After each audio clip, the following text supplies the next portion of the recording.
How are you? आप सब लोग 2 गज की दूरी मेंटेन करते हुए सब लोग आनंद से अपना जीवन बिता रहे होंगे, यही आशा करते हुए मैं अपनी टॉपिक की ओर बढ़ती हूँ। ये टॉपिक मेरा टॉपिक है आज सितंबर 17-20 लोकसभा राज्यसभा में पास हुआ कृषि योजना बिल, फार्म बिल्स के बारे में।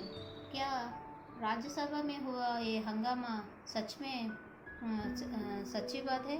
क्या ये लोग अपोजिशन पार्टीज, आम आदमी पार्टी, टीएमसी, कम्युनिस्ट, ये लोग आपको सच बता रहे हैं? ये वो लोग सुबह से शाम तक ये एग्रीकल्चर का सब्जेक्ट स्टेट सब्जेक्ट है बोल रहे हैं। क्या सेंटर का कुछ पावर नहीं है इस बात में? स्वातंत्र से अब तक कितने एग्रीकल्चर पॉलिसीज इंडिया में स्टार्ट हुए?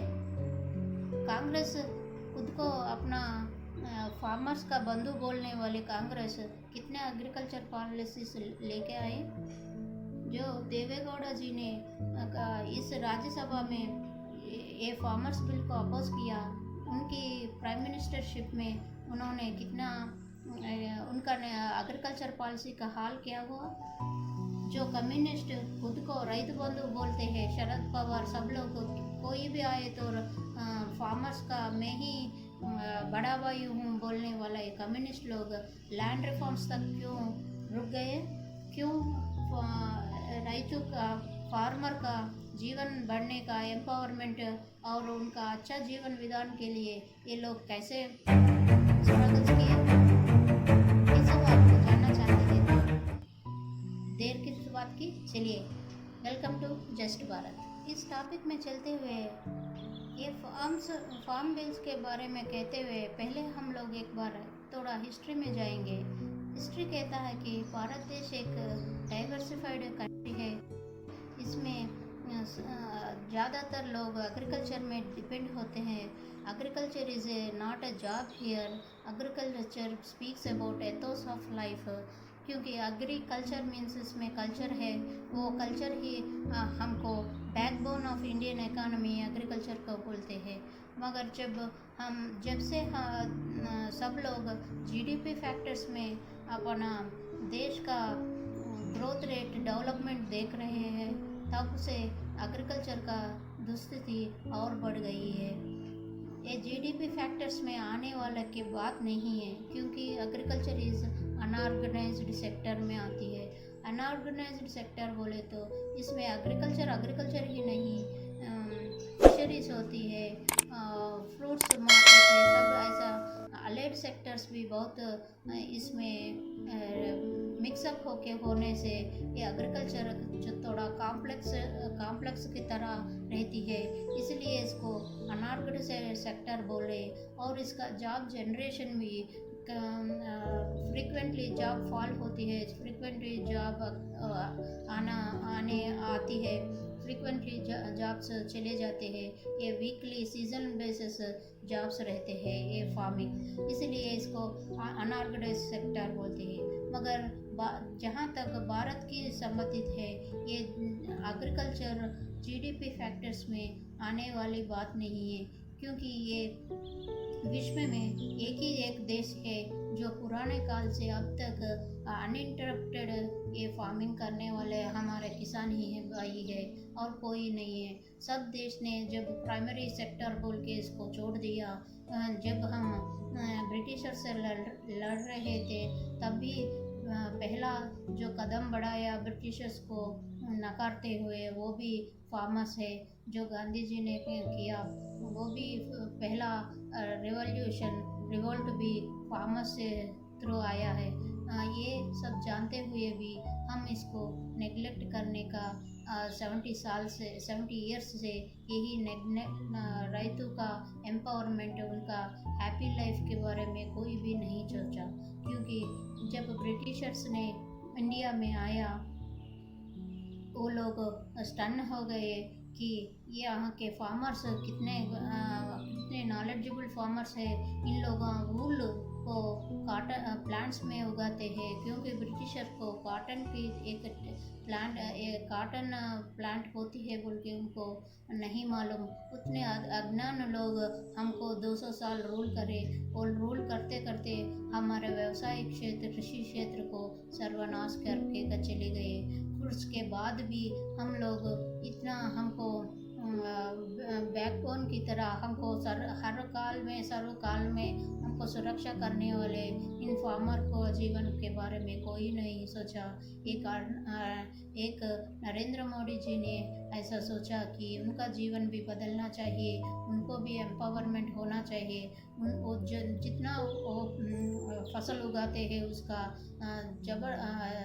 करेक्ट प्राइस उनको मिलना चाहिए। ये मिडिल मैन, ये दलाल लोगों का हाथों से किसान को बचाना चाहिए। सब सोचने वाला अकेला आदमी ये नरेंद्र मोदी है। यस, मैं इस बात को 100% बोल सकती हूँ, क्योंकि आप जब हिस्ट्री देखते हो तो 1947 से 2000 तक हमको नेशनल एग्रीकल्चर पॉलिसी बोल के ऐसा कुछ भी पॉलिसी नहीं है। जब आप वो पॉलिसी के बारे में बात करते हैं, जब ये लोग राज्यसभा में एमएसपी बोलते हैं, ये एमएसपी का निर्णय करने वाला यूनियन एग्रीकल्चर मिनिस्टर नहीं, यूनियन मिनिस्टर ऑफ फाइनेंस इनको एमएसपी को सब का टैक्सेस लगाने वाला फाइनेंस मिनिस्ट्री है बोल के वो आपको कभी नहीं सच बताएंगे। उन लोगों को ये पॉलिटिक्स करना है, इसीलिए वो लोग रूल्स बुक फाड़ रहे हैं, माइक्स तोड़ रहे हैं, मगर सच वो लोग कभी नहीं बोल सकते। क्योंकि मैं यही बात कम्युनिस्ट वालों से पूछना चाहती हूँ, जब तक वो लोग स्वतंत्र आने के बाद लैंड रिफॉर्म्स करें, भू संस्करण करें, मगर किसानों का जीवनोपाधि के लिए, उनका एम्पावरमेंट के लिए, उनका लाइफ हैप्पी जीने के लिए, उनका मिनिमम सपोर्ट प्राइस दिलाने के लिए उन लोगों को 2003 तक क्यों हुआ, ऐसे मैं आप सब उनको पूछना चाहिए।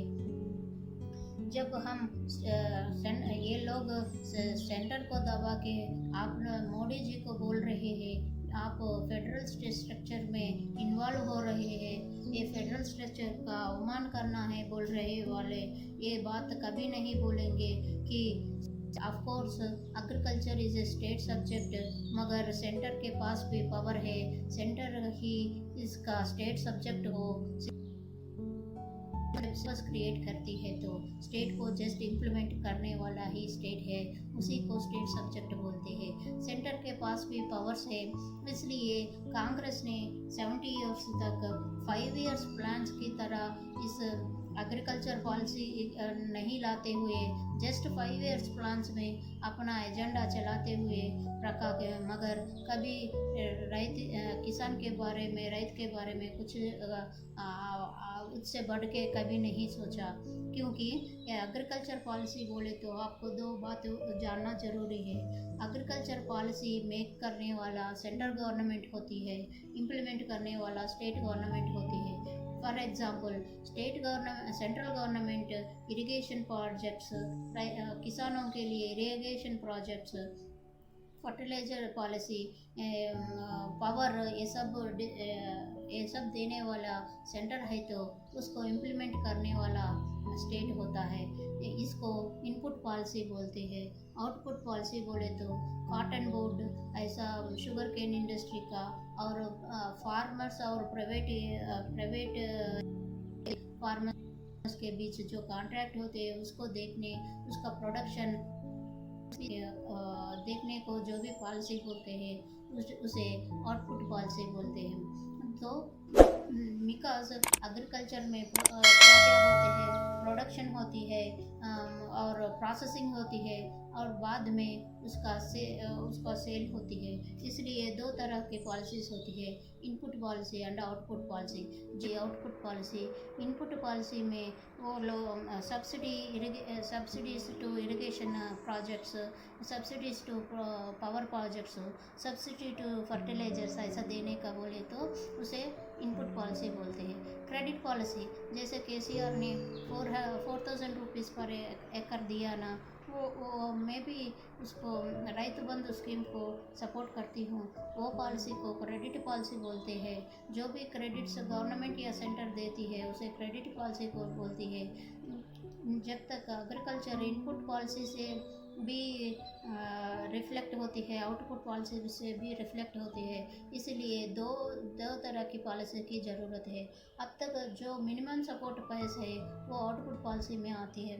फाइनली फर्टिलाइज़र पॉलिसी बोल के भी हमने डिवाइड करके रखा। जैसे बजट में हम लोग एग्रीकल्चर बजट कैसे सेपरेट कर दिया, ऐसे ये सब आउटपुट इनपुट आउटपुट पॉलिसी से फर्टिलाइज़र पॉलिसी, क्रेडिट पॉलिसी अलग से तरफ देखते हैं। तो मिनिमम सपोर्ट प्राइस से इस फार्मर बिल्स से कोई संबंध लेना देना नहीं है। और आपको एक बात याद रखना ज़रूरी है कि ये फार्म बिल पॉलिसी को union minister of agriculture Narendra Singh Tomar ji ने लाया, मगर not union ministry of finance. इससे आपको क्लियर कट मैसेज मिलता है कि MSP is not related with farmer. हैरान होंगे जब आपको मालूम होगा कि स्वातंत्र से 2000 तक कांग्रेस गवर्नमेंट ने और ना ही किसी और गवर्नमेंट ने नेशनल एग्रीकल्चर पॉलिसी इम्प्लीमेंट नहीं किया, क्योंकि एग्रीकल्चर एक कॉम्प्लेक्स होती है, कॉम्प्लेक्स की तरह दिखती है, क्योंकि इसमें लोकल इंफॉर्मेशन फार्मर्स के साथ आना फर्स्ट स्टेट को मिलती है, बाद में सेंटर को मिलती है। और क्लाइमेट चेंजेस, कहीं पे ड्राउट्स आते हैं, कहीं पे बारिश ज़्यादा होती है, कहीं पे फर्टिलाइजर्स ठीक टाइम पे नहीं होते हैं। इतना होए तो भी कभी कभी लास्ट टाइम में फ्लड्स आके उसको लेके जाती है। इस ऐसा कॉम्प्लेक्स होने के वजह से ये सेंटर को ने स्टेट सब्जेक्ट बनाया। इसका मतलब नहीं है सेंटर का पावर्स कुछ भी नहीं है। सेंटर एजेंडा सेट करती है, स्टेट को इम्प्लीमेंट करती है। जब मैं हैरान हो गई जब देवेगौड़ा जी प्राइम मिनिस्टर था, तो अपना खुद जो రైతు बंधु की तरह बोलने वाला देवेगौड़ा और शरद पवार जी, देवेगौड़ा के टाइम पे उनका नेशनल पॉलिसी कहीं पे इम्प्लीमेंट नहीं होते हुए उनका गवर्नमेंट गिर गई। अब जब मोदी जी इतना अच्छा काम कर रहे तो देवेगौड़ा जी भी ऐसा खुद को फार्मर फैमिली से आने वाले बोलने वाले देवेगौड़ा जी ऐसे इसको सपोर्ट ना देना मुझे हैरान। फार्मर बिल से एडवांटेजेस भी हम लोग देखना चाहिए। इस फार्मर बिल से अब तक ये मालूम पड़ता कि जब ये स्टेट सब्जेक्ट था 2003 तक एपीएमसी मंडी से नहीं आए। 2003 में एपीएमसी मार्केट फॉर्म किया। कौन फॉर्म किया? डिफरेंट स्टेट्स ने अपने अपने जगह पे एपीएमसी मार्केट 2003 में किया, क्योंकि नेशनल पॉलिसी 2000 में बना, नेशनल एग्रीकल्चर पॉलिसी 2000 में बना। 1947 से 1990 तक कोई एग्रीकल्चर पॉलिसी नहीं था। इसीलिए जब 2000 में नेशनल एग्रीकल्चर पॉलिसी बना, उसके तहत 2003 पे एपीएमसी मार्केट मंडी से आए। तो इसका अब मोदी जी जो लाए उस फार्मर बिल से एडवांटेज क्या मिलता है? अब तक एडवांटेजेस क्या नहीं थे बोले तो 2003 में ये दलालों के बीच से फार्मर को निकाल देने का ये मार्केट मंडी वैसा ही चलते रहे, वैसा ही धोखा देते रहे फार्मर्स को, मगर उनको फार्मर्स को मिनिमम सपोर्ट प्राइस तब जाके मिनिमम सपोर्ट प्राइस भी उसमें ऐड हुआ। ये एपीएमसी इसीलिए बना ताकि दलाल फार्मर्स को सताए नहीं, मगर एपीएमसी में वही पुराना सो फार्मर्स को सताने का ट्रेंड वैसा ही चलता रहा। तो अब इसका फार्मर्स बिल्स में चेंज क्या बोल रहे हैं मोदी जी? एपीएमसी मंडीज नहीं चलेंगे, मिनिमम सपोर्ट प्राइस चलती रहेगी। मगर इसका न्यू क्या है वो कॉन्सेप्ट बोले तो अब तक एपी में एपीएमसी मंडीज में किसान को अपना उगाया हुआ फसल वहीं पे उसी मार्केट में बेचने के रखा हुआ है। वो कहीं और दूसरे जगह में उसको बेचने की अवकाश नहीं है। वो बेच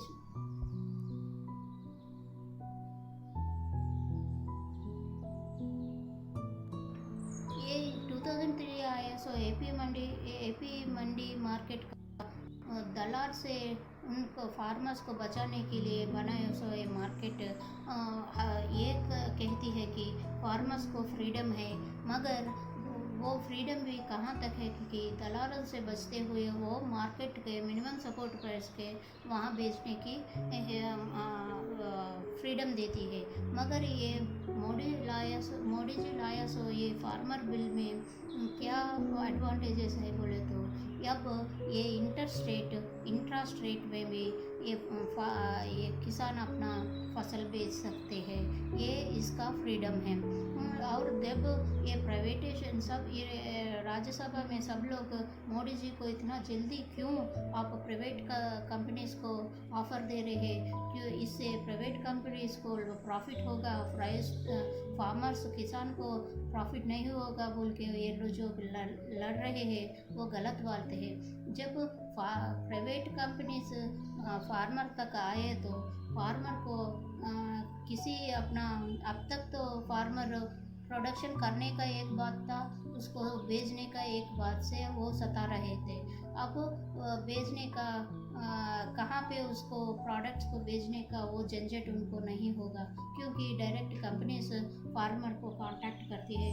सपोज टमाटो प्रोसेसिंग कंपनी है, वो लोग डायरेक्ट 5 एकर्स थोड़ा लैंड रहने वाला 5 एकर्स रहने वाला 1 एकड़ रहने वाला फार्मर्स को कांटेक्ट करती है, मुझे ये पर्टिकुलर टमाटो चाहिए, आप जब देंगे तो हम इतना पैसे देंगे। तो राइत का झंझट ख़त्म हो गया ना, ये बेचने का झंझट राइत को ख़त्म हो गया। वो सब अभी एक ही कंसंट्रेट कर सकते हैं कि कौन सा फसल कब तक वो उगाना है, कब तक प्रोडक्शन उनको सबमिट करना है। यही बात में उनका अब झंझट फ्री लाइफ हो गया, उनका फ्रीडम भी होगा।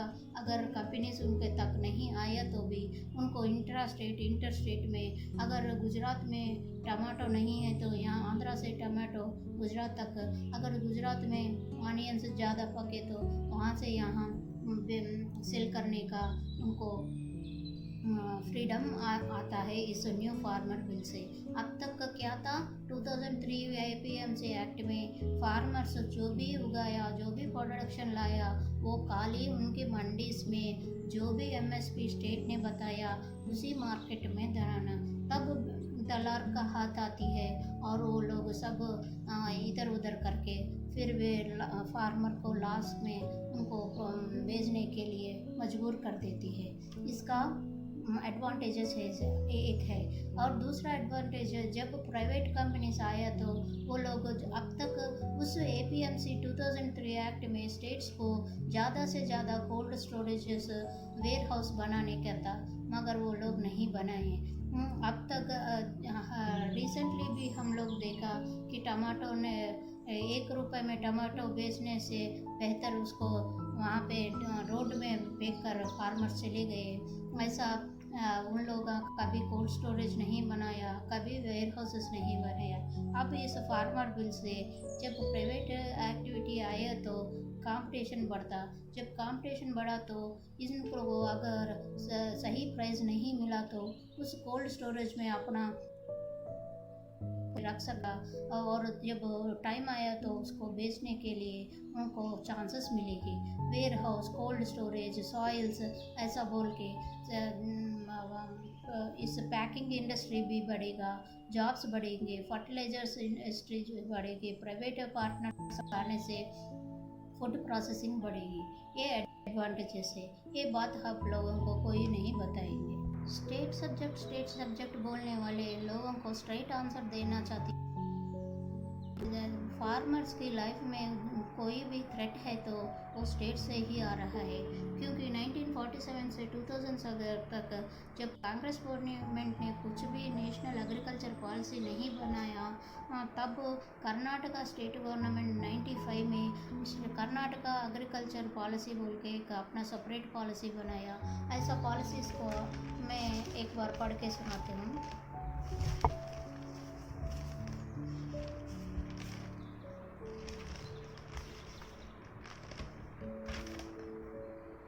नेशनल एग्रीकल्चर पॉलिसी 2000 में आया। कर्नाटका स्टेट एग्रीकल्चर पॉलिसी 1995 में आया। Karnataka state policy on organic fertilizers बोल के ऑर्गेनिक फार्मिंग बोल के 2004 में आया। नेशनल फार्मिंग पॉलिसी 2007 में आया। तो कितने डिकेड्स चले गए फार्मर्स के लिए। एक भी यूनिवर्सल बोले तो इंडिया नेशनल की तरह एक भी पॉलिसी कांग्रेस गवर्नमेंट में नहीं इम्प्लीमेंट किया।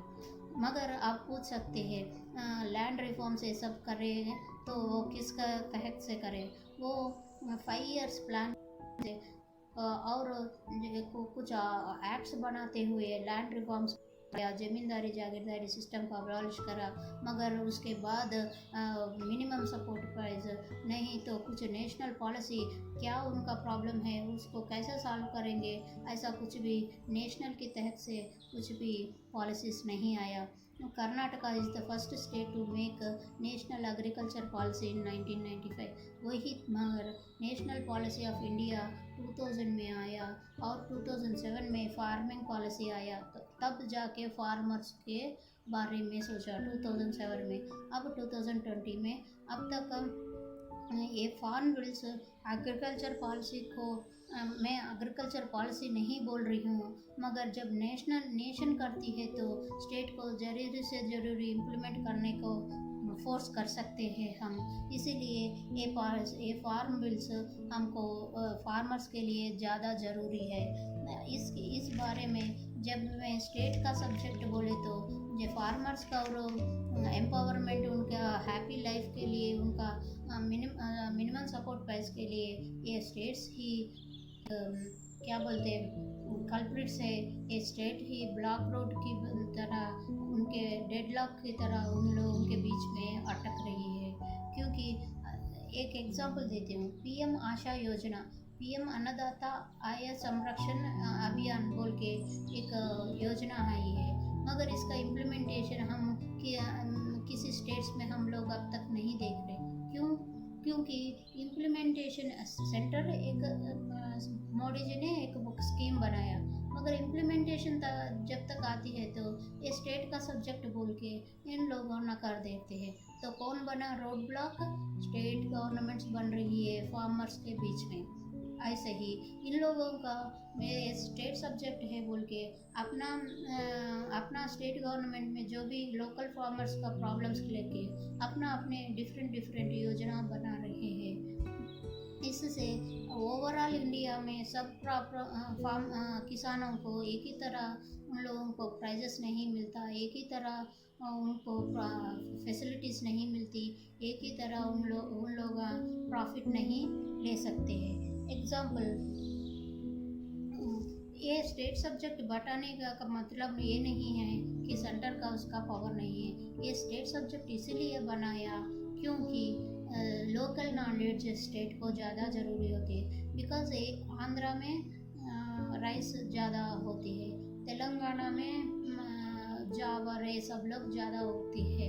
तो इनका ये प्रॉब्लम है, उनका वो अलग प्रॉब्लम। उनको हाई ज़्यादा से पानी होना चाहिए, इनको कम पानी होना चाहिए। ऐसा डिफरेंट क्लाइमेट की वजह से इसको स्टेट सब्जेक्ट बनाया। अब जब मैं मोदी जी को देख रही तो इसको स्टेट सब्जेक्ट से निकाल के सेंट्रल सब्जेक्ट बना देना, नहीं तो कंक्रीट लिस्ट में डाल देने की बहुत ज़रूरी है। राज्यसभा मेंबर बादल जी ने जो रिज़ाइन करके मोदी जी को रिज़ाइनमेंट लेटर भेजा, और पंजाब हरियाणा में जो भी किसान लोग बाहर आए वो किसान नहीं है, ये दलाल लोग हैं। जो क्योंकि पंजाब हरियाणा में हाईएस्ट टैक्स एपीएमबी मार्केट्स में लगती है, वो इनकम सोर्स बन गया उन स्टेट्स में। इसीलिए किसी स्टेट्स में ड्रिंक रहता है ना, वो आबकारी ज़्यादा जनरेट होती है किसी स्टेट में ऐसा। तो अब स्टेट्स इन मार्केट से आया हुआ टैक्स को कलेक्ट करने में बहुत इंटरेस्ट दिखा रही है। इसीलिए बादल जी ने अब जब किसान इंट्रास्टेट कहीं भी जाकर उनका फसल बेच सकते हैं तो उनका इंटरेस्ट रेट कम हो जाएगा, इसलिए उन्होंने रिज़ाइन किया। मगर ये फार्मर की फेवर से रिज़ाइन नहीं किया, इतना तो मैं कम गारंटी बोल सकती हूँ। मैं कहती हूँ इसको सेंटर सब्जेक्ट या कॉन्क्रीट लिस्ट में डाल देना चाहिए। कि एक्चुअली मैं जब स्टेट सब्जेक्ट का स्ट्रेट आंसर बोले तो इन लोगों को एक बात से पूछना चाहती हूँ कि जो पॉलिसी सेंटर बनाती है वो स्टेट्स को इम्प्लीमेंट का ऑप्शन रह गया तो वो इम्प्लीमेंट नहीं कर रहे हैं। ऊपर से यही लोग पंजाब के बिहार में एपीएमसी मंडीज़ को पहली दफ़ा जो भी निकाल दिया वो बिहार स्टेट है। जो भी पंजाब स्टेट मध्य प्रदेश स्टेट है वो फर्स्ट भवंतर भुगतान योजना 2017 में लो मार्केट प्राइसेस की वजह से ये एक स्कीम लाया है। और बिहार में एपीएमसी मार्केट में को पहले निकाल देने वाला स्टेट भी बिहार है। तो अब हम लोगों को ये पूछना है कि अगर इस फार्म बिल्स के तहत किसानों को जहाँ भी उनका अब आप लोग एमएसपी कंपलसरी देंगे, आप कंपलसरी एपीएमसी मार्केट रखेंगे या बिहार की तरह आप निकाल देंगे, ये बात आप लोग अपने सीएम से पूछना चाहिए, ना कि मोदी से। Modi ji implementation all over the India में करने के लिए बोल रहा है, जबकि ये स्टेट सब्जेक्ट में रह गया। इसका इम्प्लीमेंटेशन करेंगे नहीं, क्यों नहीं करेंगे, आप लोग अपने सीएम से पूछना चाहते हैं। ऐसा ही कुछ योजना आपको पढ़ के सुनाती हूँ। कर्नाटक मध्य प्रदेश भूरंतर भुगतान योजना 2017 ये किस लिए बनाया? Low interest rates market prices आ रहे हैं इसलिए ये बनाया। लोकल नॉलेज इस ऐसे स्कीम्स बनाने के लिए होती है। कर्नाटका क्या प्रोत्साहन दे रही है? राष्ट्रीय ई मार्केट सर्विस 2004 में, क्योंकि उनको मालूम है ये मिडिल मैन की वजह से फार्मर्स को कुछ प्रॉफिट नहीं मिला। इस मिडिल मैन को निकाल देने के लिए ई मार्केट बनाया, तो मीन्स इंटरनेट के द्वारा वो कहीं पे अभी अपना माल बेच सकते हैं। इसको ही मोदी जी ने ई नैम बना दिया। नेशनल लेवल ई नैम बोल के एक पॉलिसी में मेक कर दिए। सॉइल हेल्थ कार्ड स्कीम, ये मोदी जी जब चीफ मिनिस्टर था तब बनाया। ये मोदी जी ने ही पहला सीएम है जो माइक्रो इरिगेशन प्रोजेक्ट्स किया, तब जाके सब स्टेट्स अपने स्टेट्स में इरिगेशन प्रोजेक्ट्स करने का प्लान बनाया। उसमें तेलंगाना भी आती है। महाराष्ट्र ने जलयुक्त स्कीम बनाया, क्योंकि महाराष्ट्र में पानी की कमी बहुत होती है, तो ये बनाया। इंजीनियर्स, मैं इसको इंजीनियर स्कीम ही बोलूँगी। हेड्स ऑफ टू केसीआर 4000 पर एकड़ 2 टाइम्स देने का ये योजना भी केसीआर ने बनाया अपनी स्टेट की तरफ से। तो ओडिशा काइला स्कीम बोल के कृषि असिस्टेंस लाइवलीहुड इनकम ऑगमेंटेशन है, इसमें फार्मर्स में आते हैं और जो मार्केट में लेबर सब रहते हैं ना, उसके फेवर में भी ये पॉलिसी बनाया। ये सब गाइडलाइंस स्कीम से प्रधान मोदी जी भी आशा योजना, भुवनंतर स्कीम, मध्य प्रदेश वाली स्कीम को इनाम कर दिया। गुजरात की सॉइल हेल्थ स्कीम से नेशनल लेवल को उसमें 2040 में सबका soil testing, soil health card वो स्कीम बनाया। इससे हमको ये मालूम पड़ता है कि ये कांग्रेस में होना चाहिए और ये फार्मर बिल से एमएसपी से कुछ रिलेशन नहीं है। इससे अब तक फार्मर्स अपनी मार्केट में अपनी मंडी अगर मार्केट क्लोज कर दिया तो वो अपना फसल लेके रोड पे भी नहीं बैठ सकता, उनको भी खाना भूख लगती है, वो भी जल्दी घर जाना चाहता है। तब ये फार्मर्स बिल्स अगर प्राइवेट कंपनी पर उनके घर आया तो उनको उस झंझट से कहाँ बेचने के ऐसा झंझट से होंगे और अपना दाम हक से मांगेंगे और मिडिलमैन की ये उनका बदमाशी कम होगी और वो हैप्पी जीवन बिता सकते हैं। इसका ये